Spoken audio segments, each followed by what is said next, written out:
সেই বুড়ি শুনেছে মক্কায় এক জাদুকর এসেছে, যে জাদুকর যার সাথেই সাক্ষাৎ করে তার ধর্ম ছিনিয়ে নেয়। বুড়ি সেই জাদুকর থেকে পলায়ন করছিল এই ভয়ে যে সেই জাদুকর যেন তার বাপদাদার ধর্ম তার কাছ থেকে ছিনিয়ে নিতে না পারে। হঠাৎ সেই রাস্তা দিয়ে মহানবী সাল্লাল্লাহু আলাইহি ওয়াসাল্লাম যাচ্ছিলেন। বুড়ি মহানবী সাল্লাল্লাহু আলাইহি ওয়াসাল্লামকে দেখে বলল, বাবা, এই মালগুলি আমার মাথায় উঠিয়ে দিতে পারবে কি? মহানবী সাল্লাল্লাহু আলাইহি ওয়াসাল্লাম যখন মালগুলি তুলে দিতে গেলেন তখন তিনি দেখলেন মালগুলো খুবই ভারী, আর এত ভারী যা বুড়ি উঠাতেই পারবে না।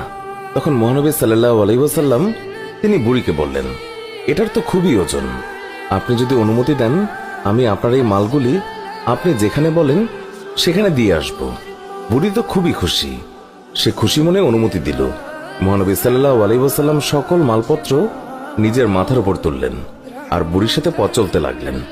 আর বুড়ি পুরো রাস্তায় ওই জাদুকরকে বকা দিতে দিতে গেলেন।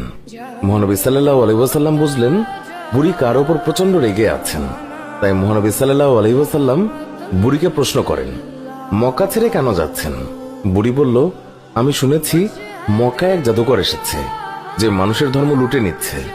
আমি সারা জীবন মূর্তি পূজা করেছি, আমার বাপদাদা তারাও মূর্তি পূজা করেছে।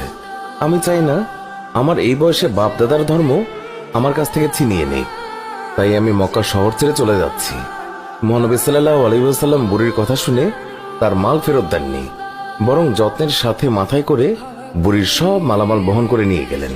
বুড়ির গন্তব্যে তার মালামাল পৌঁছে দিয়ে মহানবী সাল্লাল্লাহু আলাইহি ওয়াসাল্লাম চলে আসার সময় বুড়ি জিজ্ঞাসা করল, বাবা, তুমি আমার জন্য এত কষ্ট করেছ, তোমার নামটা তো বলো, যাতে আমি লোকদেরকে তোমার নাম বলে প্রশংসা করতে পারি। আমি মক্কা থেকে এক জাদুকরের ভয়ে পালিয়ে এসেছি, সাথে আমি মানুষের কাছে এও যেন বলতে পারি যেই মক্কায় জাদুকর আছে সেই মক্কায় তোমার মতো উঁচু মনের নওজওয়ানও আছে, উদার পরোপকারী যুবকও আছে। আমি তাদের কাছে তোমার নাম বলে বলে প্রশংসা করব।